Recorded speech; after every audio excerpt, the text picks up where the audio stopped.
it bumping. I tote that Bible, y'all tote that steel. I don't need your worldly weapons, cause I spiritually kill. I tote that Bible, y'all tote that steel. I don't need your worldly weapons, cause I spiritually kill. Spiritually kill, spiritually kill. I don't need your worldly weapons, cause I spiritually kill. Spiritually kill, spiritually kill. I don't need your worldly weapons, cause I spiritually kill. Coming fresh up out the jungle, haters told me I'ma stumble. God told me I'm a young king, rumble, lion, rumble. We could tussle if you wanna, I'd rather hit the hustle. All my homies call me Cup, I'm the leader of the huddle. Lifted by the hand of God, I'm just a piece inside the puzzle. A piece without a muzzle, try to lead them out the struggle. You believe it when you see it, my demons start to shudder. Hey, tell them get to stepping, boy, don't make me pull this weapon. Go. I tote that Bible, y'all tote that steel. I don't need your worldly weapons, cause I spiritually kill. I tote that Bible, y'all tote that steel. I don't need your worldly weapons, cause I spiritually kill. Spiritually kill, spiritually kill. I don't need your worldly weapons, cause I spiritually kill. Spiritually kill, spiritually kill. I don't need your worldly weapons, cause I spiritually kill. Let's go. Sick and tired of being sick and tired, sick of y'all being victimized. Hip hop got you hypnotized, your weakness is they enterprise. Time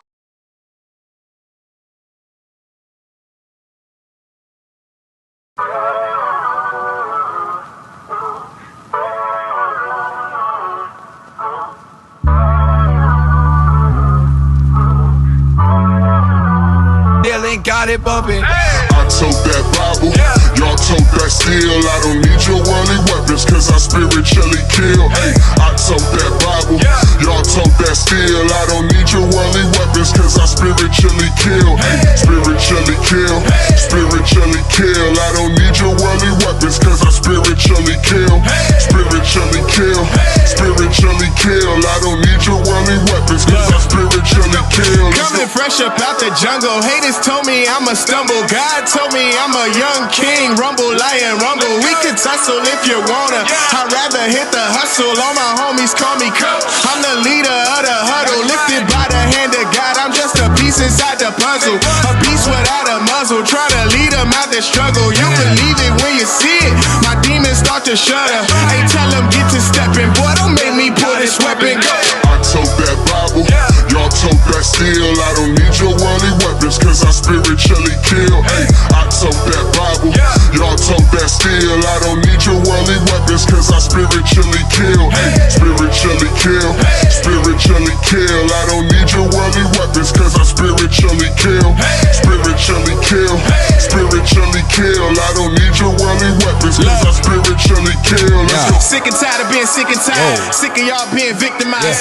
Hip hop got you hypnotized, your weakness is they enterprise. Time for a new revolution, the freedom dot got a resolution. We gon' build this bank up and then thank God for the retribution. Lock and loaded. What's going on, family? The heart in the head. Whoa. Yeah, you heard what I said. Whoa. Bible on me like lead. Whoa. God answering prayers. Yo. Never leave me on red. No. Y'all fighting with flesh though. I'ma show you what's best though. Y'all tote that Bible, y'all tote that steel. I don't need your worldly weapons, cause I spiritually kill. What's going on, family?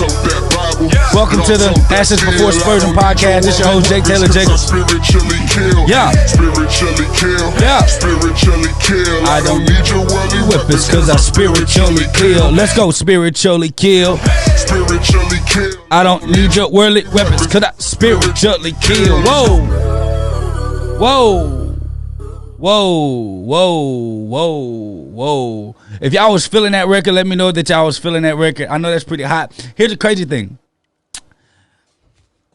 I co-wrote that record with my guy, Microphone Boss. I wrote the hook. I wrote the first part of the first verse. And if you want that record, go to JakeTaylorMusic.com. JakeTaylorMusic.com. You can get that record. But on today, I got to get right into the meat of stuff because I want to talk about the 4 ways that anyone the process to purchasing a home. Now, when it comes to purchasing a home, everybody who knows me, first of all, if you're new to the show, welcome to the show. Here on Assets Before Splurging, our number one goal is to teach you how to build assets before you go out and splurge on liabilities, teaching you how to build this life, heaven on earth here without having all of the baggage that comes with it. And anybody that knows me, I am not a fan of bank debt at all. Like at all. I do not mess with the bank. I'm telling you, I do not do it. But then you have some people like Jake. You know, when it comes to purchasing a home, I just want to know how to buy a home. And everybody knows I'm all about paying cash for the property, paying cash for the house. And if you cannot afford to do that, you cannot afford to make that move. And a couple of my videos have went viral, me talking about that. And I feel strongly when it comes to that, I'm strong about not using bank money. But then the question is, well, Jake, what is the medium, right? Well, where's the medium where I can meet you halfway? Well, where can I, when I look at the bank numbers, and we really look at the bank numbers, I'm going to show you guys how it kills you purchasing a $250,000 home. How it can completely kill you purchasing a $250,000 home using mortgage and for a 30-year mortgage. And I'm gonna show you guys a strategy to eliminate the banks making all the money off of you and still using a mortgage. Now let me just make this clear before I get going. Tayler Jacobs and Assets Before Splurging. We believe in being the banker. We believe in teaching you how to become the bank. Hence the book, I Am the Lender. We have the I Am the Lender banking model where we show you how to build private banks inside of your family households with just $250 a month. We can show you how to become your own banking, build your own private banking system for your family. But then we have some people that are a growing family. They done it right. They're just too big to live with their parents, or their parents don't exist, or they're out here by themselves. They don't have family. They don't have anyone that they can trust so that they can be able to co-live and share a place with. And this is for you. I'm not talking to the people that are lazy. I'm not talking to the people that are just trying to find a way to not, quote unquote, use their money when you end up using your money for the mortgage. I do not go against when I say that purchasing a mortgage the traditional way is not an investment. However, when you purchase the mortgage with the strategy that when you utilize the mortgage with the strategy I'm gonna teach you, you're gonna come out more ahead of the schedule, more ahead than you will if you did a 30-year mortgage. I'm gonna show you why to do it. I'm gonna show you how to do it, but you gotta follow me and remember what I said. I do not believe in borrowing money from the bank personally. But I know I got some cousins out there that's like, Jake, please meet me halfway. Please meet me halfway, Jake. I want to become the bank. I want to learn how to become the bank, but I already signed my mortgage, or I already committed, or I already did such and such. I want to meet you in that space, in that middle. When it comes to my wife and I, we are purchasing our land and our home cash.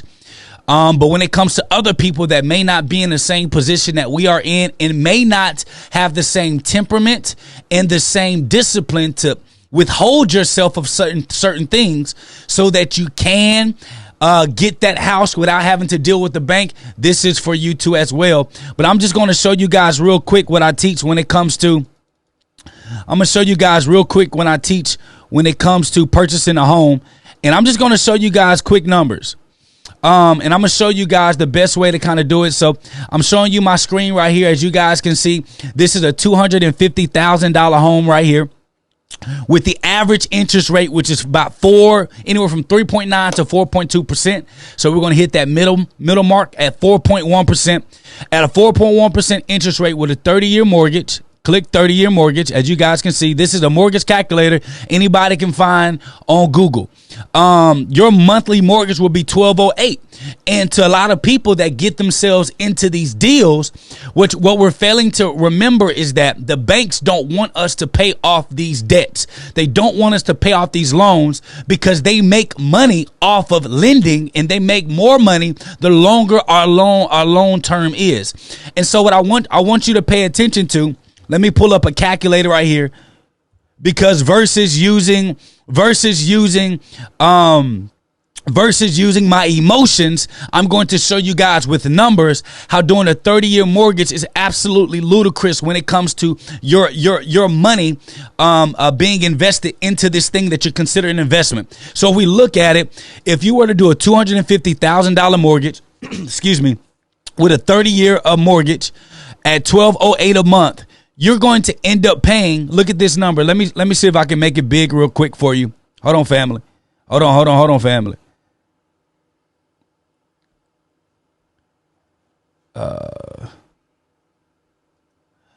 Let me see if I can make it big real quick for you, family. Boom. Here we go. All right. So if we can see right here, I'm going to make it bigger. If we can see right here, this $1,208,000 property. What's going on, family? This $250,000 property, after 30 years, you end up paying the bank $434,879 for a $250,000 property. $434,879 for a $250,000 property. We got to subtract the $250,000, the cost of the home. That means you would have paid the bank $184,000 over a 30-year mortgage. And so when I talk about the amount of money that you pay for this property, that means that you will be negative $184,000 with this quote unquote investment.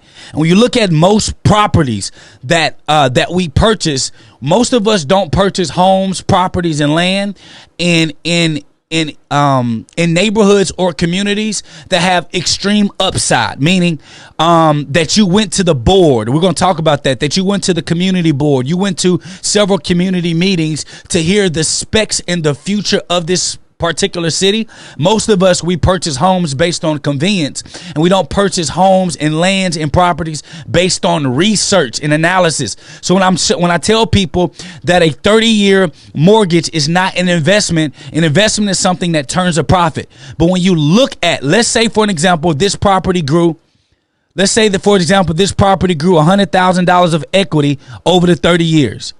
You're going to still be negative $84,879 on this property that you call an investment. You have not yet become positive with the money that you spend.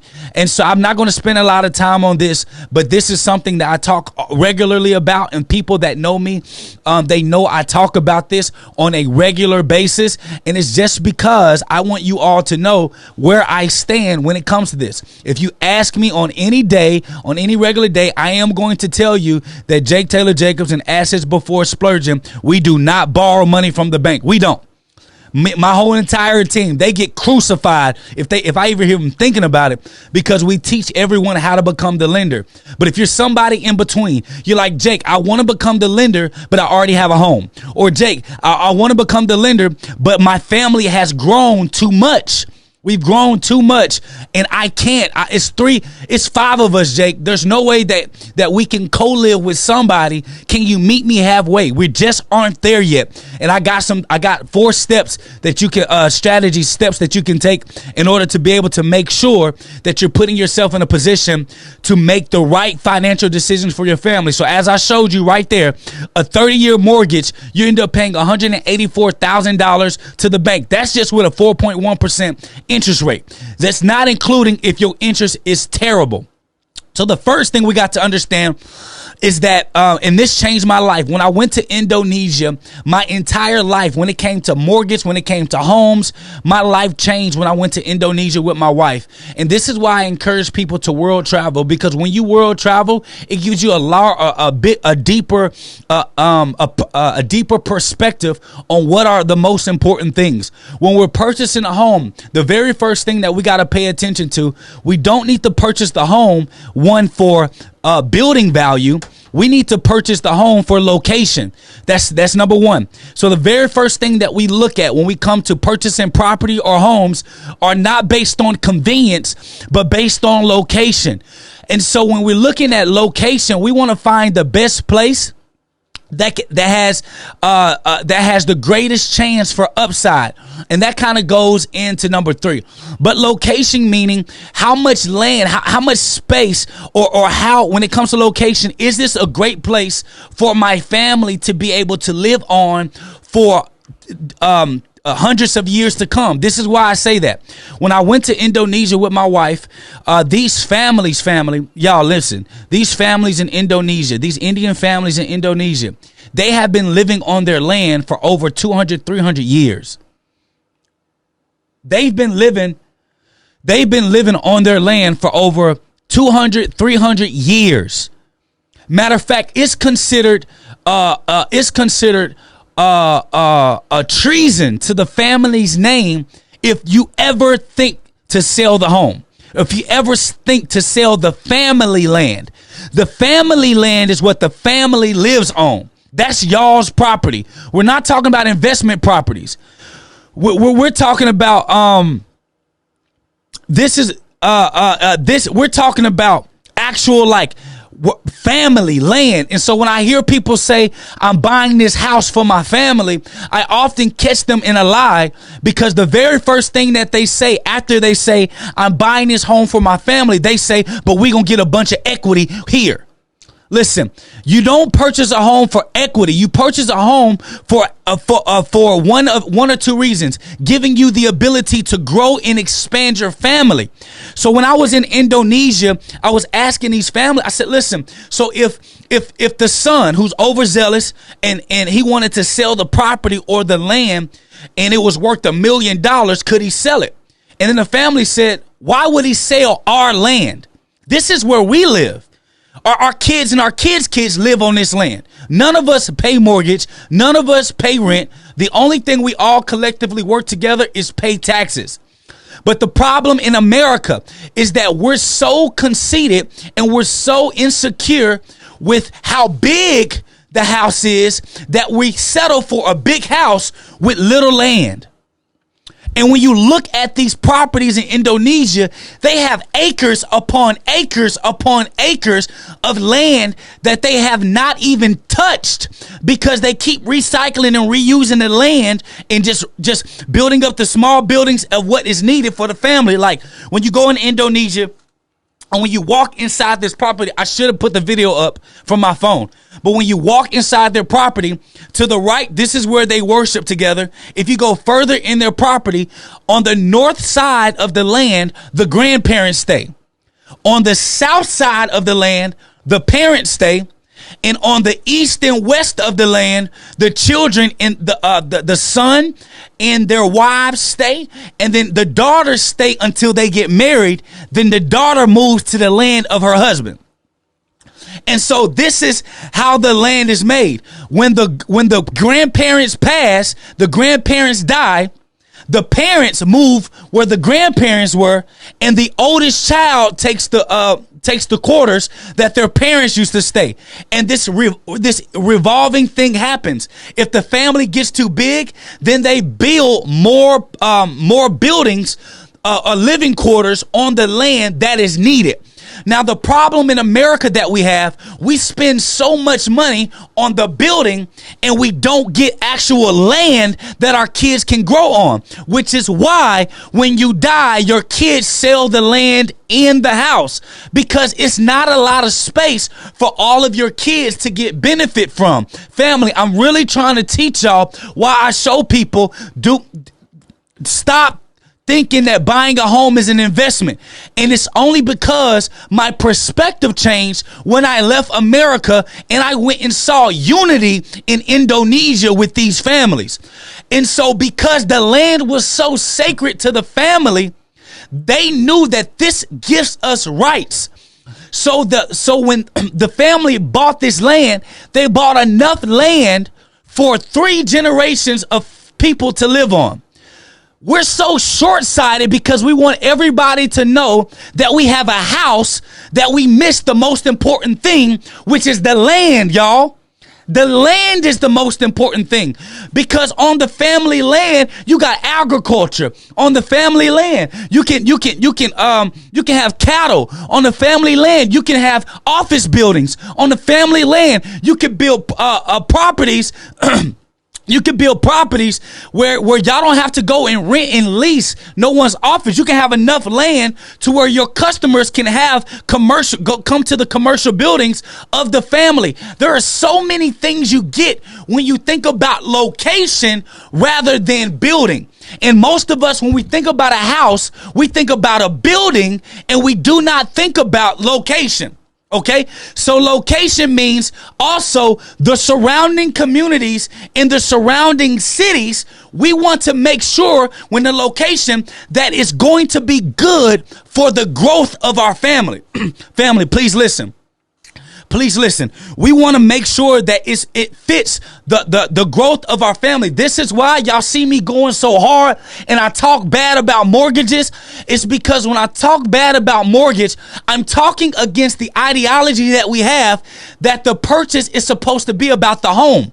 So you get somebody with a 5-bedroom, 3-bath home. It is gorgeous, and you got this much land. And you telling everybody, I bought this for my kids. Well, how can my kids live on this much land? The house take all the land. You got a 5-bedroom. Why would your 4 kids with all of their family want to figure out how to utilize this one 5-bedroom, 3-bath? Well, Jake, it's because equity's in the land. Remember, I told you in Indonesia, they do not dare mortgage or put equity or take equity out or collateralize their land. They don't play about their family's land. They'll do whatever to any other land. But the land that they live on, they don't play. So when I see people taking home equity lines of credit, and I see financial advisors telling people to take out a HELOC on their family's land, I say that's crazy to me. That's crazy to me. And that's what y'all see your cousin Jake go hard about. That's what y'all see me talking to y'all crazy about, because I should not be looking at the property where I stay as an investment. This is for the safety. This is for the comfort. This is for the peace of mind for my family. Not an investment for me to play, hopscotch and dop. This ain't something I gamble with. This is, if anything comes down to it, I know my family knows that on this land, they all got somewhere to lay their head. And we got enough land for agriculture for them to be able to put food in their belly. But when it comes to our family heirloom, our land, we do not mortgage, and we do not HELOC, and we do not collateralize. That's why I say location is important. The second thing when it comes to purchasing a home or property that your family will stay on, the second thing is you want to pay attention for the land. I'm rolling right over into the land. Now, when it comes to land, I see the location, which means the location, I see room for us to grow. But the next thing is the land. When I'm notice I have not said how big the house is. Notice I have not said look at a 4-bedroom, 5-bedroom house. Notice I have not said any of those things, because the majority of us, we don't utilize the majority of our houses anyway. We got too much house. So when we have this land, there's a few things that you want to pay attention to when you're purchasing the land. What you want to make sure that you're doing, you want to pay attention to what is under the land. You want to know if there are any pipes. Or is the land good land? Is it bad land? Can you grow things on the land? These are things you want to think about. Is the foundation, is the land lopsided? Is the land slanted? Is it a flat land? How far does it go? Is it fertile? These are all things we got to pay attention to when it comes to our land, because our land can't be duplicated. You can't make more land. And so it's very important. Not only am I looking at the location, meaning the community that my land can be on, the growth RAM.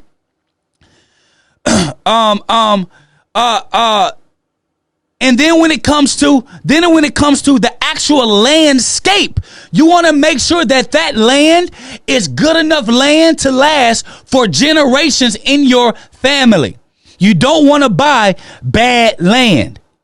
You don't want to buy terrible land, which is why I think everybody should have somebody who's really good at agriculture to go and look at these lands that you want to build your family compounds on, okay? It's very family, please listen to me. I'm telling you. Now, remember, this is somebody, I don't believe in mortgages. I don't borrow money from the bank, but I'm giving you an out. I'm bending to meet you where you are. If you're like, Jake, but I don't have money like you guys got, nor do I have the patience that you guys have. Can you meet me halfway? This is where I want to build you. Now, when it comes to land, you will have to pay taxes on this land. And so we have possessionship of the land, but we don't own the land. Why'd I say that? In Indonesia, they don't pay taxes on their family land. They pay taxes on investment land, but they don't pay taxes on family land. In America, you pay taxes for family land. So we have possessionship, not ownership. So we got to understand that. So we got to make sure that the land we possess is the best land for our family. Think about the Kennedys. They don't move from their family land. They may have other properties that their family, they go and stay to get away from the family land, but their family land, they're not talking about equity on selling the land. I know y'all don't like Trump, but Trump, they got family land. Clintons, they got family land. All these wealthy families, they don't put HELOCs and they don't take out mortgages on their family land. This is their they don't play with their family's land because there has to be enough room for your generations to come. So the first thing was location. The second thing was analyzing the land. Notice I did not say property or building. I said land.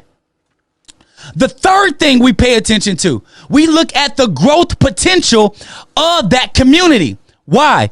Because your kids are not going to want to stay in a community that has a downside.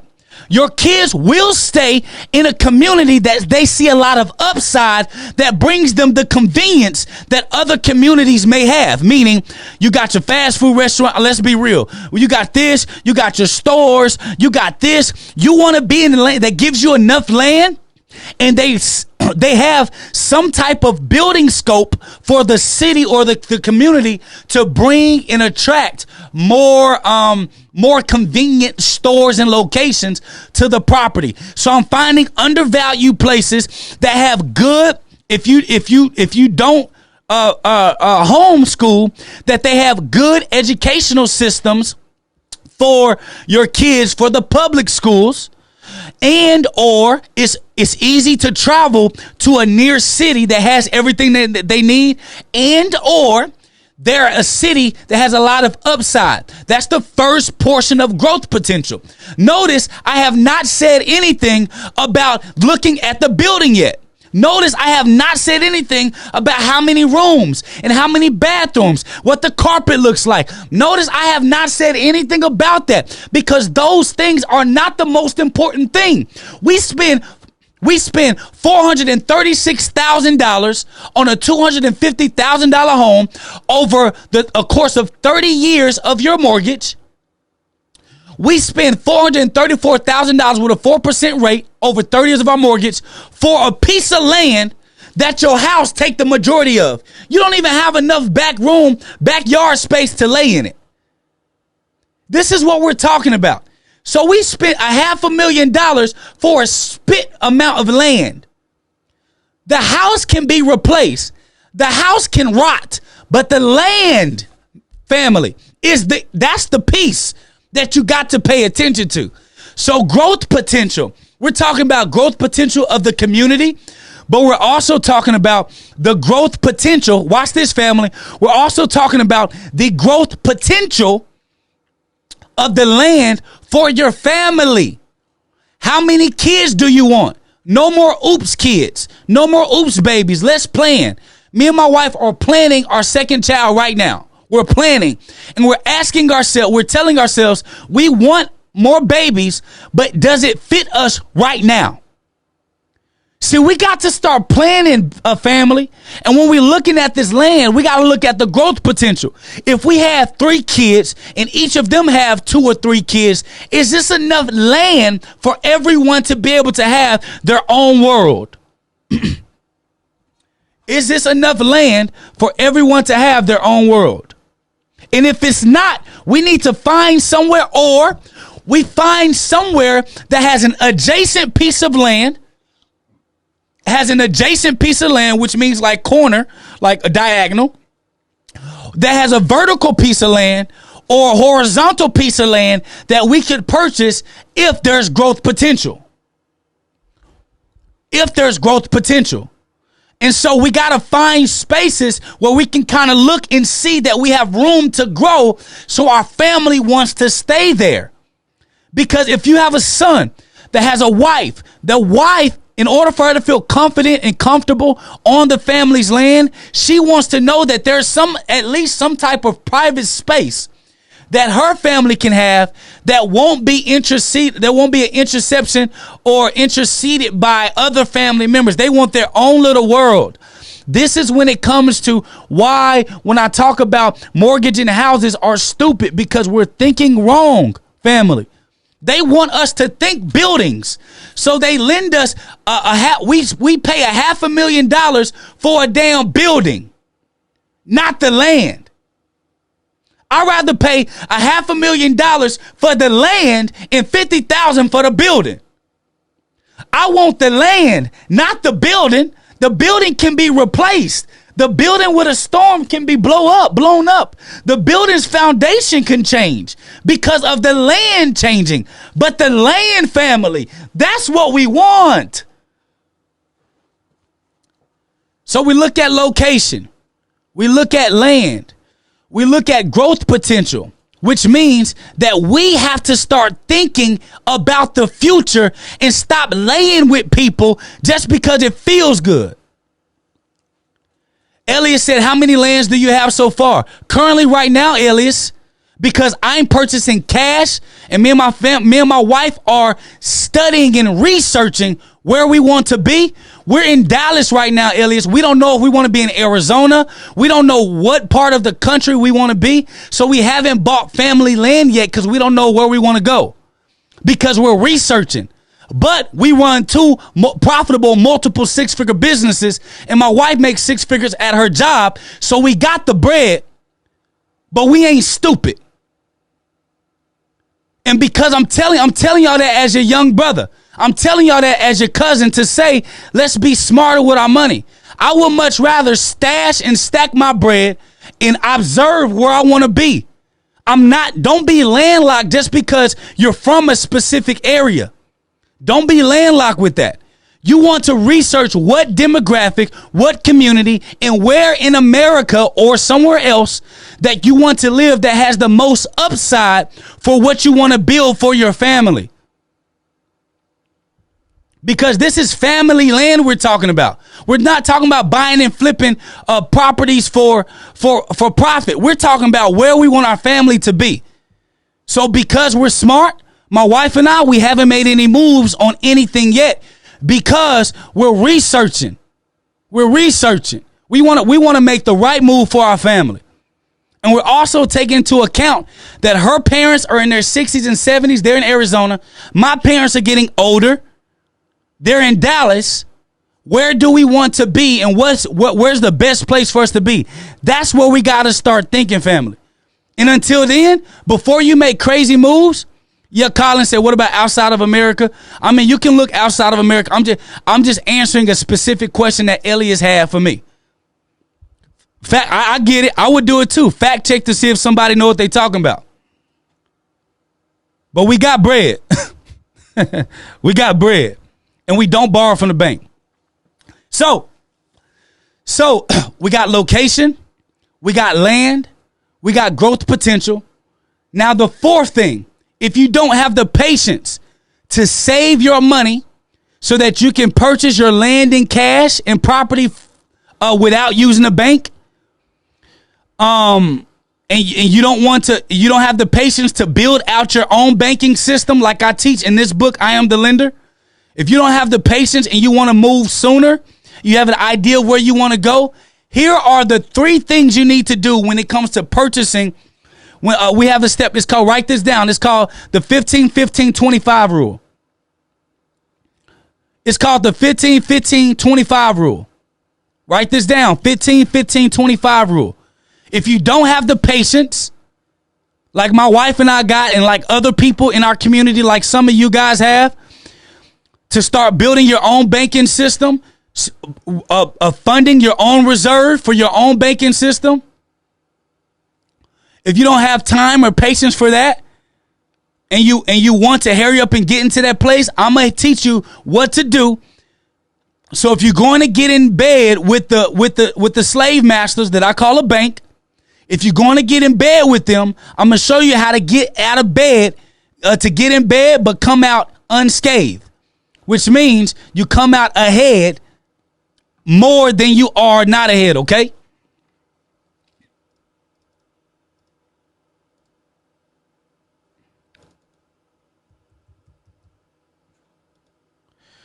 Okay, let's get it. So remember, I'm going to show you the strategy. I'm going to show you the strategy. I'm going to tell you the strategy. Then I'm going to show you the difference in the money it makes on the deal. So 15-15-25 rule, okay? And I'm going to show you, I'm telling you the strategy. Then I'm going to show you with the calculator how much of a difference this strategy will bring to you. Now, let me tell you this. The first thing, we don't have credit because we don't borrow from the bank. So when people say you need credit to mortgage a home, they're lying to you. And I'm about to prove it. When you have enough money saved and you make significant income, not meaning like hundreds of thousands of dollars, I mean enough to be able to properly take care of the mortgage. That's the only thing the banks care about. All you have to do is have the money to put down on the property, which means I'm still getting you to practice a bit of discipline and patience, but I'm not forcing you to wait years like my wife and I have patience to do. Okay? So the first thing with the 15-15-25 rule, the first 15, you want to have enough money saved for a 15% to 20% down payment on the property. You want a 15 to 25% down payment. There's a lot of people who teach first home buyers 3.5% down. Let me tell you, I'm not talking to them. I'm talking to people who I'm willing to. I don't borrow money from the bank. We didn't build our companies from the bank. We don't use the bank's money. We only teach people how to become and be their own bank. But if you're somebody in between, I'm giving you an in between. So y'all know where I am. Now I'm teaching you the in between, okay? The reason why I say 15 to 20% down, if you cannot save 15 to 20% down for the house or the property that you want, you do not deserve, nor can you afford that house or that land. If you don't have the discipline to save 15 to 20% of your money to put down on your house or your property, you don't need to be moving there yet. Why is that, Jake? Because at 15 to 20% with lenders, they do what's called a manual underwriting. When you put 15 to 20% down, they immediately see you as somebody who's fiscally responsible. And what they do, it takes a little bit more paperwork, that's fine, but they comb through your finances to see, okay, they got 15 to 20% down, they make enough income, they take care of their bills, and they save their money regularly. You can get manually underwritten and get a mortgage for a property without having a credit score, or even with having bad credit. You can manually get what's called a manual underwriting, where they get a group of people who comb through your finances to see that you're financially healthy, and they will give you a mortgage based on your financial health, not on your credit score. Which is when I tell people you don't need your credit score, everybody and their mama want to argue with me. But when I tell them if you're fiscally responsible, a bank or anybody would rather do business with somebody who is fiscally responsible over somebody who has a credit score who ain't got no money. Okay? I'm just giving y'all this game real quick. So 15 to 20% down. Why do I say 20%? Because with some banks, but with the majority of banks, some banks do 15%. At 20%, you do not have to pay PMI, which is your property mortgage insurance. When you're at 20%, when you add 20%, you do not have to, you automatically overwrite what's called PMI, which takes another $100 to $400 a month off the table when you're getting a property or a house. When you're getting a property or a house that you can't afford, they make you get property mortgage insurance, which means if you default on the property, the bank is able to get insurance on the remainder of that mortgage. They're protected no matter what happens. When you do your 20% down, you overwrite. Listen, you overwrite and you overrule PMI. When you overwrite and overrule PMI, that's less money you got to spend on a monthly basis on this land, on this property. So 15% down to 20%. The next thing, we want to do a 15%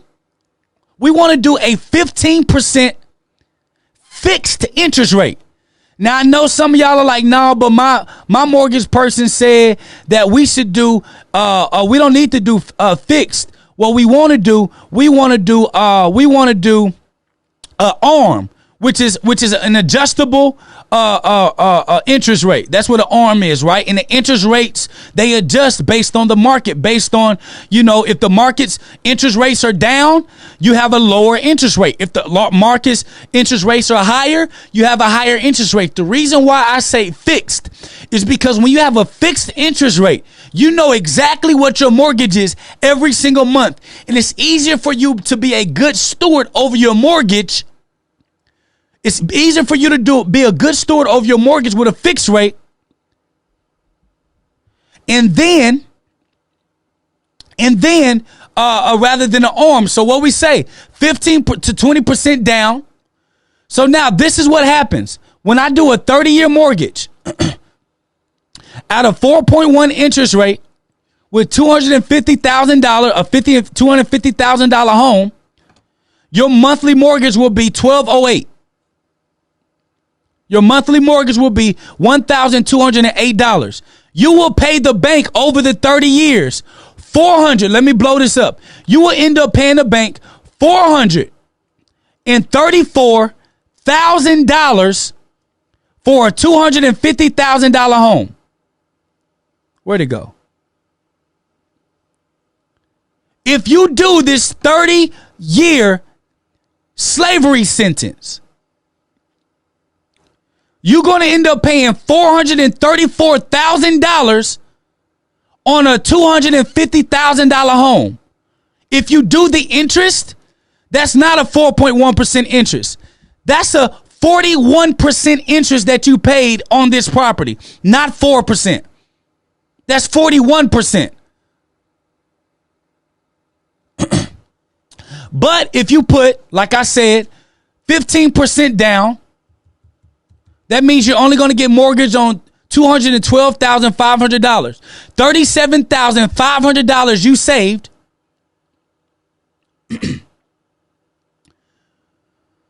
15% down, that's $37,500 you saved to put a down payment on your home. That takes your mortgage to that you only need a loan for $212,000. At a 4% rate still. Hold on, family. At 15%, you will only pay $284,000 on a $250,000 home. you would have saved yourself $140,000 of interest just doing a 15-year. And your monthly mortgage amount would be $1,583. So that's the 15% down, 15% fixed mortgage. Now watch this, family. Remember, I'm going to remind you guys, you're talking to somebody who does not believe in borrowing money from the bank. However, I'm meeting family. I'm meeting y'all halfway. Because some of you guys say, Jake, I ain't there. I ain't ready to be my own bank. That's a lot of money. You telling me I got to save $200,000, only make $40,000 a year. I got 3 kids. I don't have time to find other. I get it. So I'm meeting you halfway. I am not going to shake from this. Now, me and my family here at our office, we ain't borrowing from the bank. However, I'm not condemning you. I'm meeting you halfway to say, sister, brother, cousin, if you don't have the patience or the temperament to wait till you have the cash or find another income or generate more skills to make more money, to save more money, or be disciplined not to do the stuff you love to do right now to save money, here's another way you can do it. Now, 15 years, 15% down, Adelijah. Adelijah asked, is it 15 years or 15%? It's 15, 15, 25. 15% down payment with a 15-year fixed mortgage. Everyone got that? 15% down with a 15-year fixed mortgage. Now, people say, well, Jake, I'm just going to get a 30-year mortgage because the mortgage is going to be lower, and then I'm just going to pay double on my principal. Y'all, 97, the banks have done this. You can go do your own research.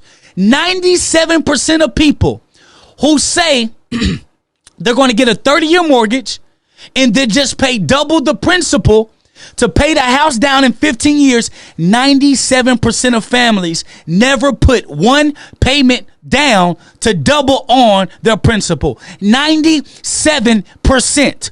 So the odds of you doing it after you sign that mortgage is slim to none. The odds of you doing it after you sign the mortgage are slim to none. Now remember, you're talking to your cousin that don't believe in banks. I don't even borrow money from a credit union. The only thing I use is the banking system that me and my wife built using insurance reserves for our family. We do not borrow money from the bank. We do not borrow money from the credit union. And we only teach people to be the lender and how to be the lender for other people. But if you're one of my cousins that say, Jake, I want to get where you are, but I'm not there. I don't have enough income. My family's growing too fast. I can't go and live with other people. I don't have anyone else I can borrow with.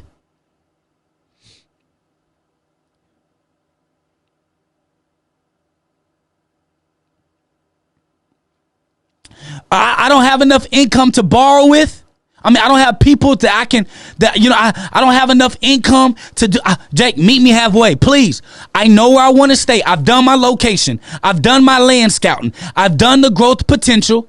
I'm ready for this house. I know where we want to be in this place. Now watch this. This place that you're deciding that you want to be. This needs to be land that you plan to be on for years to come until you die. Here's why. Because when people say, man, I buy houses, you feel me? And then when I get the equity, I sell that house and then I go get another house and then I do it like that. I get cousins and family members that tell me that on social media.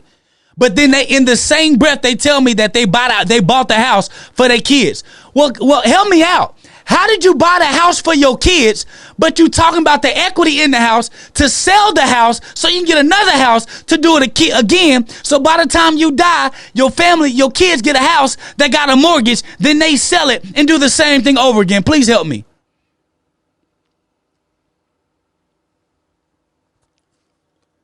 So the first thing, find the location. The second thing, find the land. The third thing, growth potential. Then when you find and you scouted those three things, you use the 15-15-25 rule to get the house. If you don't have the cash, you want to use mortgage, 15% down, you agree to a 15-year fixed mortgage, and then the 25% is, here's the 25%. Your monthly mortgage cannot be more than 25% of y'all's take-home pay for the house. That's including your taxes, your interest, and your mortgage payment. Your monthly mortgage cannot be more than 25% of the mortgage payment. It cannot take more than 25% of your take-home income. If it's more than 25%, it's too much house than you can afford or too much land than you can afford. Okay? So if you're going to use the bank to purchase your family's land, y'all's family home, location, land, growth potential of the community, 15-15-25 rule, 15% down, 15-year fixed mortgage with 25% of that mortgage not exceeding mortgage, interest, and taxes, not exceeding more than 25% of your take-home pay. If you do it like that, you will end up paying the bank no more than 30 to 50% in interest. You have a land and mortgage that you own outright, or the land and house you own outright, and plenty of land for your family to build on.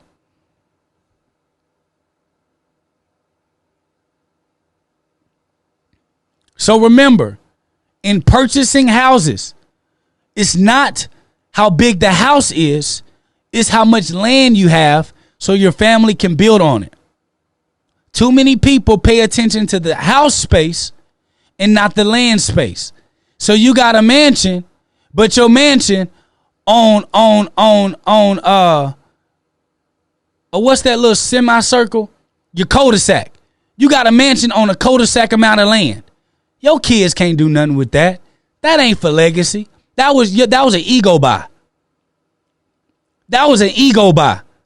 You bought that not for your family, not for your kids. You bought that for your ego. That's what you bought it for. And the majority, 76% of Americans live paycheck to paycheck. We don't need to be worrying about no mansion right now. We need to get our money right and get the banks out of our income. Now, here's the deal. If you're somebody that's listening and you want to learn how to become the banker, you want to learn how to become the bank, you want to learn how to become the lender, like my wife and I, and like we teach families all across the country. If that's something that you want to do, here's a number I'm going to make big for you. I want you to text this number. I want you to text this number.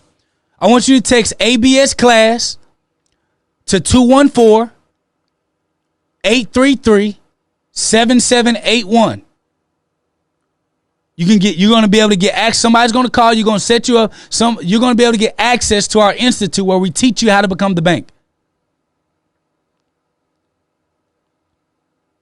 That's going to teach you how to become the bank. 214-833-7781. And we're going to teach you how to become the bank. Somebody said that they still don't understand the 25% rule. Okay, let me help you out. I'll help you out, family. Here's the 25% rule. Let me go to a calculator. Let me bring y'all in on a calculator. I'm going to go to a calculator. We're going to make this very simple.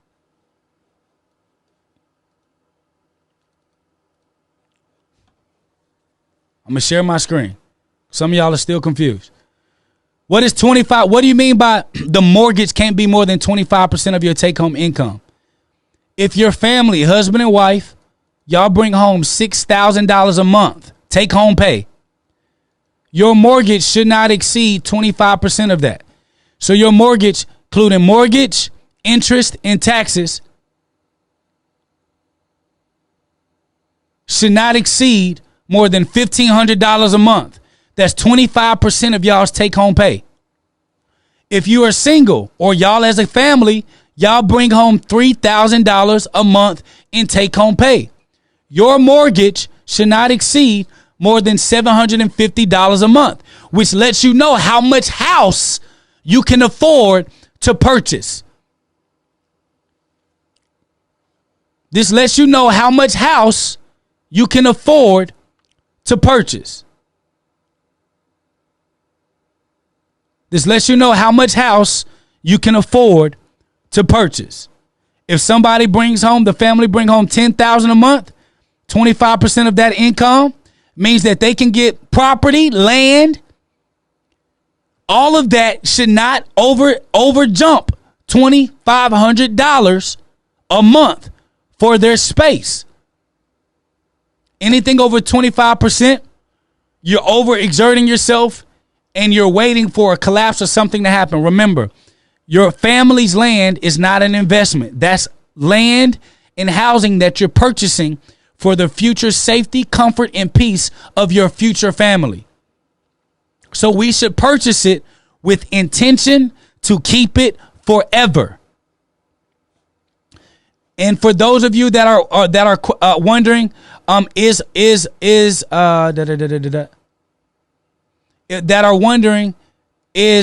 book, this book, I Am the Lender, online. It is online, and you can go to IamTheLender.com and order the book. IamTheLender.com. That's the new look of the book. The original version of the book is what y'all saw. IamTheLender.com, and you can order a copy of the book. All books will be shipped out by the end of this month. And in this book, you can go to IamTheLender.com. You can replay it to go back to this. You can purchase the book, IamTheLender.com. And let me go back to, let me take this off.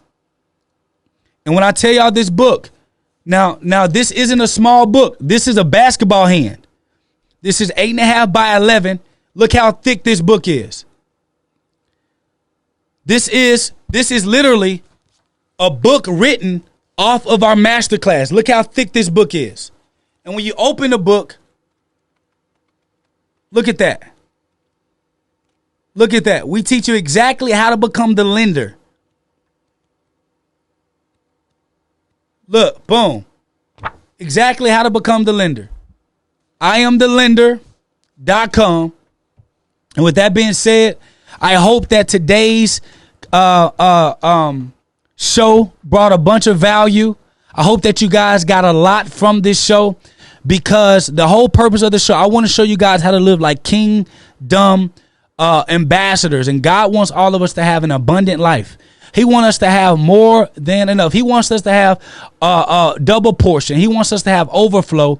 But we have to understand how we can get overflow without having that devil I call the bank in our pockets. And so how can we do that? If you don't have the temperament to save and purchase stuff cash like we teach, we at least want you to do what? At least follow our guidelines, and that will at least keep you out of harm's way from the bank taking advantage of you. Listen, y'all, this is Tayler Jacobs. I love you, and there's absolutely nothing you can do about it. Peace.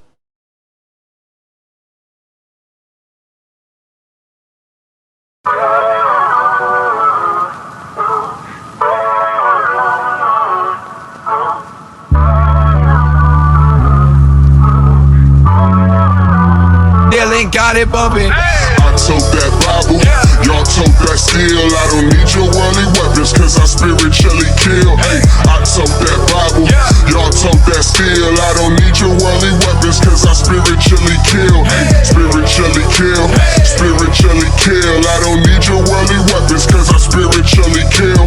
Spiritually kill, spiritually kill. I don't need your worldly weapons, cause I spiritually kill. Coming fresh up out the jungle, haters told me I'ma stumble. God told me I'm a young king, rumble, lion, rumble. We could tussle if you wanna. I'd rather hit the hustle. All my homies call me Coach. I'm the leader of the huddle, lifted by the hand of God. I'm just a piece inside the puzzle, a piece without a muzzle. Try to lead them out the struggle. You believe it when you see it. My demons start to shudder. Hey, tell them get to stepping, boy. Don't make greatest weapon. Go. I tote that Bible, y'all tote that steel. I don't need your worldly weapons, cause I spiritually kill. Hey, I tote that Bible, y'all tote that steel. I don't need your worldly weapons, cause I spiritually kill. Hey, spiritually kill, spiritually kill. I don't need